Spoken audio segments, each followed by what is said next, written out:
Dear students, इस बार BPSC निकालना है। अगर आप भी चाहते हैं कि पिछले कई सालों से तैयारी कर रहे हैं लेकिन बीपीएससी नहीं निकल रहा है, कई बार तो पीटी ही नहीं निकल रहा है, तो ये सब इस बार दूर हो जाएगा। जो भी कमज़ोरी है, जो भी आपकी कमियां हैं, एग्ज़ाम में क्या क्या आता है, क्या करना चाहिए, किस पर ध्यान देना है, किसे मजबूत करना है, क्या छूट जाता है, कहाँ पर हम कमियाँ छोड़ देते हैं, ये सब बातें इस बार समाप्त हो जाएंगी। इस बार केवल रिजल्ट आएगा उनके लिए जो चाहते हैं कि हमारा रिजल्ट हो। अगर आप चाहते हैं हमारा रिजल्ट हो, हम वैसे छात्रों को कह रहे हैं, छात्राओं को भी, अगर आपके मन में तड़प है, इच्छा शक्ति है, इसे भेजना है, अधिकारी बनना है, समाज में दिखाना है हमारे अंदर भी कुछ है, इस बार तैयार रहिए, लगे रहिए, हमारे साथ जुड़े रहिए। हम आपको हर स्टेप पे 1 बाय 1 ले चलेंगे, मेंस की तैयारी तक भी। इंटरव्यू आपका पर्सनालिटी टेस्ट है, रिजल्ट आएगा, सब में आपको 1.5 साल कम से कम लग जाएगा अभी से। तो मन बांध लीजिए, दृढ़ निश्चयी बनिए, रिजल्ट निकालना है इस बार बीपीएससी का। लेकिन इसमें एक बड़ी बाधा मैथमेटिक्स को लेकर आती है, रीजनिंग और मैथमेटिक्स। बहुत सारे लोग रीजनिंग और मैथमेटिक्स नहीं जानते हैं, या कम जानते हैं, या इंटरेस्ट नहीं है। 10 क्वेश्चंस आते हैं 150 में मैथ और रीजनिंग के। हालांकि ये बनने वाले होते हैं और रेलवे बैंकिंग वाले आसानी से बना भी लेते हैं। अगर 5-7 भी आपने बना लिया, बहुत बड़ी बात है, आपके रिजल्ट को कहीं पहुंचा देगा। लेकिन बहुत सारे ऐसे स्टूडेंट्स हैं जो रीजनिंग और मैथ को देख कर ही भागते हैं। अब उनके लिए हमने एक उपाय सोचा है। आज का एपिसोड उनके लिए है जो मैथ रीजनिंग में जीरो है। इसलिए हम हाथ जोड़कर कहेंगे, वैसे छात्र यहीं पर रुक जाएं, छोड़ दें एपिसोड को जो मैथ रीजनिंग बना लेते हैं। आज से हमारा ये इनिशिएटिव केवल 0 बिल्कुल मैथमेटिक्स नहीं जानने वाले छात्र छात्राओं के लिए। हमने 0 से स्टार्ट लिया है, अपने ढंग से स्टार्ट किया है। बिल्कुल विशेषज्ञ नहीं बनना है और हमारे पास ज़्यादा इसका ज्ञान भी नहीं है। हम आपके लिए सिर्फ फैसिलिटेटर हैं, आपका रास्ता बनाने वाले हैं। तो आपको हम केवल उस स्तर से लेकर चलना चाहते हैं जिस स्तर पर आपको लगता है कि ये हम नहीं कर सकते, हमसे ये नहीं होता है, हम ये नहीं जानते हैं, हम कैसे करें। तड़प होती है और जिज्ञासा जगती है कि काश ये बीपीएससी हम निकाल लेते, और हम निकालेंगे। तो मैथमेटिक्स रीजनिंग उसमें एक बड़ी बाधा है और इसीलिए हमने एक इनिशिएटिव लिया है 0 से, और आसान शब्दों में, आसान तरीकों में।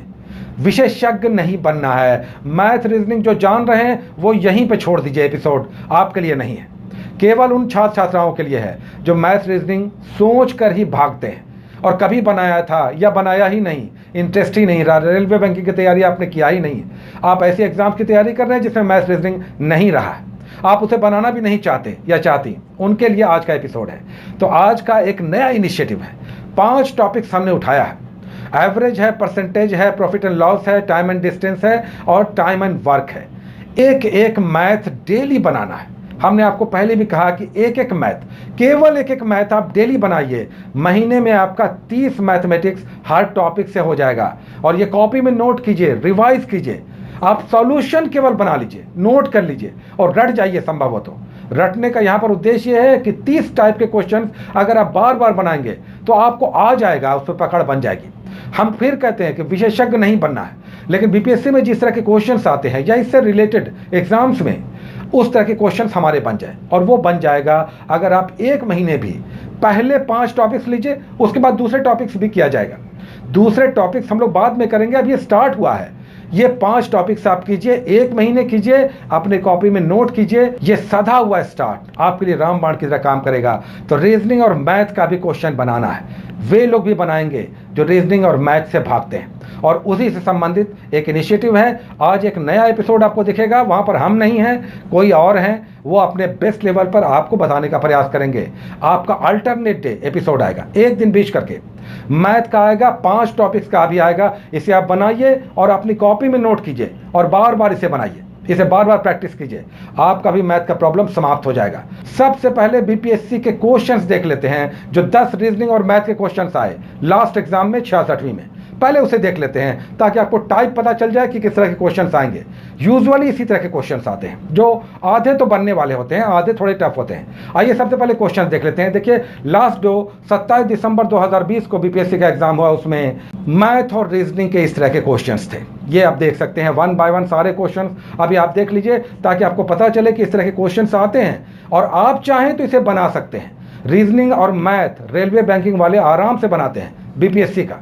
तो ये आपके 10 क्वेश्चंस हो गए। इसी तरह के क्वेश्चंस आपको आने वाले एग्जाम्स में भी मोर और लेस दिखाई देंगे। तो चलिए बस स्टार्ट लेते हैं और एक प्रयास करते हैं उस लेवल से जिसे हम शून्य कहते हैं, जीरो कहते हैं। चलिए देखते हैं इस नए एपिसोड को, जिसमें बताने वाले ने, शिक्षक ने प्रयास किया है कि आपको आसान शब्दों में कैसे ये 5 टॉपिक्स, एक एक क्वेश्चन, केवल एक क्वेश्चन इन 5 टॉपिक से आप देखेंगे। ये इस तरह का अल्टरनेट एपिसोड आपको आएगा। आप इसे बनाइए, कॉपी में नोट कीजिए। आइए देखते हैं ये एक नया इनिशिएटिव जिसका उद्देश्य केवल ये है कि आप मैथमेटिक्स बनाने लगें। तो आज हम लोग मैथ्स और स्टैटिस्टिक्स का कुछ टॉपिक्स कवर करेंगे और उनके कुछ क्वेश्चन देखेंगे। सबसे पहला है एवरेज। तो औसत यानी एवरेज का फॉर्मूला होता है दिए गए परिमाणों का योग बाई परिमाणों की संख्या, यानी टोटल जितने परिमाण हैं ऑब्जर्वेशन से उनका सम, और इससे हम लोग डिवाइड कर देंगे टोटल जितने परिमाण हैं उससे।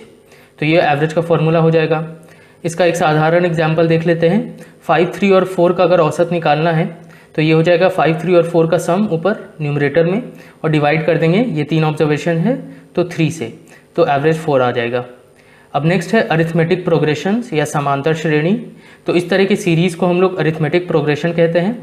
इसमें ए जो है वो पहला टर्म प्रथम पद होता है, और डी जो है सार्वंतर, ये डिफरेंस होता है 2 टर्म्स के बीच में, यानी कि पहला टर्म होगा एक, फिर उसमें हम लोग डी ऐड कर देंगे तो दूसरा टर्म मिल जाएगा, उसके बाद दूसरे टर्म में डी ऐड करेंगे तो तीसरा टर्म मिल जाएगा। तो पहले टर्म में हम लोग डी, फिर 2d और इस तरह से ऐड करते जाएंगे तो हम लोग को एक सीरीज़ मिल जाएगा। तो इसे हम लोग कहते हैं अरिथमेटिक प्रोग्रेशन। इसका एक साधारण एग्जांपल ये है 5, 7, 9, 11, 13। इसमें पहला टर्म a है 5 और डिफरेंस किसी भी 2 टर्म के बीच में देख सकते हैं 2 है। अब फॉर्मूला अरिथमेटिक प्रोग्रेशन से रिलेटेड पहला है कि nth टर्म अगर हम लोग को निकालना है, यानी कि कोई एक प्रोग्रेशन दिया हुआ है तो उसका nवां टर्म जो है वो क्या होगा, उसको हम लोग tn से डिनोट करते हैं, और उसका फॉर्मूला होता है a + n-1d। और दूसरा फॉर्मूला है n पदों का योग, यानी कि एक प्रोग्रेशन जिसमें n टर्म्स है, उन सभी n टर्म्स का सम जो है वो हम लोग Sn से डिनोट करते हैं, और ये बराबर होता है n/2 × 2a + n-1d। अब नेक्स्ट है समेशन का कुछ फॉर्मूलाज। सबसे पहला है sum of n natural numbers. तो पहला n नेचुरल नंबर्स का सम 1 से लेकर के n तक, ये बराबर होता है n × n + 1/2। दूसरा है sum of n odd numbers, यानी कि पहले n ऑड नंबर्स का सम 1, 3, 5 अप टू 2n-1, ये टोटल n टर्म्स रहेंगे इसमें, और ये बराबर होता है n²। उसके बाद तीसरा है sum of n even numbers, यानी 2 से लेकर के 2n तक टोटल n टर्म्स हो जाएंगे, ये बराबर होता है n × n + 1 या n² + n। उसके बाद चौथा है sum of square of n natural numbers, यानी कि नेचुरल नंबर्स के स्क्वायर का सम 1² + 2² अप टू n² तक, ये बराबर होता है n × n + 1 × 2n + 1/6। और लास्ट है sum of cube of natural numbers, यानी कि 1³ + 2³ अप टू n³ तक, ये बराबर होता है n × n + 1/2 और इस टोटल का स्क्वायर। अब हम लोग क्वेश्चन देख लेते हैं एवरेज का।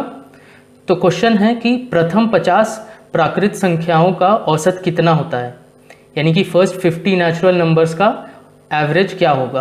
तो इसका सॉल्यूशन देखते हैं। तो अभी हम लोगों ने देखा कि sum of n natural numbers n × n + 1/2 होता है। तो 50 नेचुरल नंबर्स का क्या हो जाएगा, 1 से लेके 50 तक, ये इस फॉर्मूला के हिसाब से हो जाएगा हाफ × 50 n के बदले, और n + 1 51, तो ये हो गया 1275, ये सम हो गया। अब एवरेज क्या होगा, एवरेज होगा sum of all observations by number of observations. तो सारे ऑब्जर्वेशंस का सम हो जाएगा 1275, और टोटल कितने ऑब्जर्वेशंस है, 50 का निकालना है तो 50 से डिवाइड कर लिया, तो औसत आ गया 25.5। अब नेक्स्ट हम लोग परसेंटेज का एक क्वेश्चन देखते हैं और उसी से परसेंटेज का कॉन्सेप्ट क्लियर करते हैं। तो क्वेश्चन है कि एक व्यक्ति अपने मासिक आय का 12% बचत करता है, यदि उसका मासिक खर्च ₹19360 है तो उसकी मासिक आय कितनी है। यानी कि बचत दिया हुआ है परसेंटेज में और खर्च दिया हुआ है एक्चुअल अमाउंट में, और हमें बताना है कि एक्चुअल इनकम कितना है। तो सॉल्यूशन देखते हैं। तो दिया हुआ बचत 12% है मासिक आय का, और हमें पता है कि परसेंटेज जो है वो टोटल 100% होता है। यानी कि परसेंटेज का मतलब हुआ कि किसी भी चीज़ को हम लोग 100 का कितना पार्ट है उससे डिनोट करते हैं। तो अगर 12% बचत हो रहा है तो खर्च कितना होगा, 100 में से 12 घटा देंगे तो 88% ऑफ जो इनकम है वो खर्च हो रहा है। अब हम लोग अगर मान लेते हैं कि टोटल मासिक आय x है, तो हम लोग इसको रिलेट कर सकते हैं कि 88% ऑफ x यानी मासिक आय ये बराबर 19360 है, क्योंकि 19360 दिया हुआ है कि एक्चुअल इतना खर्च हो। तो परसेंटेज के फॉर्मूला के हिसाब से हम लोग इसको लिख सकते हैं x इंटू 88% को 88/100 और ये बराबर 19360 है। अब इससे हम लोग x निकाल लें तो x आ जाएगा 2200, तो टोटल जो है मासिक आय वो हो जाएगा ₹2200। नेक्स्ट हम लोग प्रॉफिट एंड लॉस का फॉर्मूला सब देखते हैं। तो सबसे पहले कॉस्ट प्राइस होता है प्रॉफिट एंड लॉस में। कॉस्ट प्राइस या क्रय मूल्य यह वह प्राइस होता है जिस प्राइस पे हम लोग किसी सामान को खरीदते हैं, और विक्रय मूल्य या सेलिंग प्राइस यह वह प्राइस होता है जिस प्राइस पे हम लोग उस सामान को बेचते हैं। तो प्रॉफिट बराबर हो जाता है selling price minus cost price, क्योंकि इसमें सेलिंग प्राइस ज़्यादा होता है कॉस्ट प्राइस से, तो प्रॉफिट होगा हमें। और हानि यानी लॉस होगा जब कॉस्ट प्राइस ज़्यादा है सेलिंग प्राइस से, यानी कि सामान खरीदने में ज़्यादा खर्च हुआ, सामान बेचने में कम मिला, तो कॉस्ट प्राइस ज़्यादा हो जाएगा, तो cost price minus selling price हो जाएगा लॉस। और प्रॉफिट परसेंट या लाभ परसेंट ये होता है लाभ बाई कॉस्ट प्राइस इंटू 100%, और हानि परसेंट हो जाएगा हानि बाई कॉस्ट प्राइस इंटू 100%। ये दोनों में ही हम लोग बेस लेते हैं कॉस्ट प्राइस से और उससे हम लोग परसेंटेज निकालते हैं। अब प्रॉफिट एंड लॉस का क्वेश्चन देख लेते हैं। तो क्वेश्चन है कि एक पुस्तक का क्रय मूल्य ₹110 है तथा विक्रय मूल्य ₹123.20 है। इसे बेचने पर पुस्तक विक्रेता को कितने प्रतिशत लाभ होगा, यानी कि प्रॉफिट परसेंटेज हमें निकालना है। तो इसका सॉल्यूशन है सिंपल है। सबसे पहले हम लोग लाभ निकालेंगे। तो विक्रय मूल्य दिया हुआ है 123.20 और क्रय मूल्य दिया हुआ है कॉस्ट प्राइस 110। इसको हम लोग माइनस कर देंगे सेलिंग प्राइस को, selling price minus cost price कर देंगे तो ₹13.20 आ जाएगा। तो ये लाभ आ गया। अब लाभ परसेंट होगा लाभ बाई कॉस्ट प्राइस 110 इंटू 100%, तो 12% आ जाएगा। अब हम लोग नेक्स्ट है स्पीड, डिस्टेंस और टाइम। तो स्पीड का फॉर्मूला होता है डिस्टेंस बाई टाइम, यानी दूरी बाई समय, और इसी फॉर्मूला को हम लोग क्रॉस मल्टीप्लाई करेंगे तो आ जाएगा दूरी बराबर स्पीड इंटू टाइम और समय बराबर हो जाएगा डिस्टेंस बाई स्पीड। तो अब इसका क्वेश्चन देखते हैं। क्वेश्चन है कि एक कार पहले 35 किलोमीटर की यात्रा 45 मिनट में तथा शेष 69 किलोमीटर यात्रा 75 मिनट में तय करती है, तो कार की औसत गति कितनी है। यानी कि कार पहला 35 किलोमीटर का जर्नी 45 मिनट में कवर कर रहा है और बाकी 69 किलोमीटर का जर्नी 75 मिनट में कवर कर रहा है। हम लोग को एवरेज निकालना है। तो सॉल्यूशन देखते हैं। तो टोटल डिस्टेंस जो है कुल दूरी वो कितना हो जाएगा 35 किलोमीटर प्लस 69 किलोमीटर यानी 104 किलोमीटर। और ये डिस्टेंस कवर करने में टोटल कितना समय लगेगा, 45 मिनट पहले हाफ का जर्नी और 75 मिनट दूसरा पार्ट का जर्नी। तो ये हो जाएगा टोटल 120 मिनट, या घंटे में लिखेंगे तो 2 घंटे हो जाएगा। तो अब औसत गति हो जाएगा total distance by total time, यानी 102 किलोमीटर बाई 2 आवर्स। यहाँ यूनिट हम लोग घंटा रखेंगे क्योंकि हम लोगों ने मिनट को कन्वर्ट कर लिया घंटे में। तो ये आ जाएगा 52 किलोमीटर प्रति घंटे के स्पीड से ये गाड़ी चल रही है एवरेज में। नेक्स्ट है टाइम एंड वर्क का क्वेश्चन। इसका भी हम लोग क्वेश्चन देख करके कॉन्सेप्ट समझेंगे। तो क्वेश्चन है कि ए अकेला किसी कार्य को 6 दिन में समाप्त कर सकता है तथा बी अकेला इस कार्य को 12 दिन में समाप्त कर सकता है। ए तथा बी दोनों मिलकर इस कार्य को कितने दिन में समाप्त कर सकेंगे। तो इसका सॉल्यूशन देखते हैं।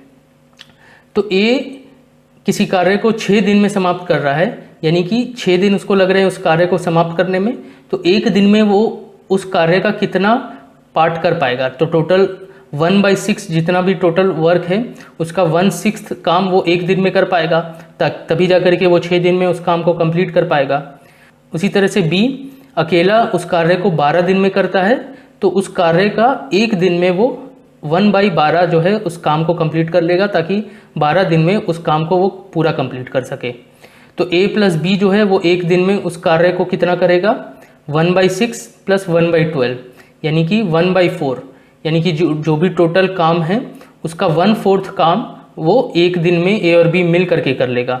तो अगर 1/4 काम एक दिन में हो गया तो पूरा काम कितने दिन में होगा यानी 4 दिन में, इसको हम लोग इसका इन्वर्स ले लेंगे तो A और B जो है वो मिलकर इस कार्य को 4 दिन में समाप्त कर सकेंगे।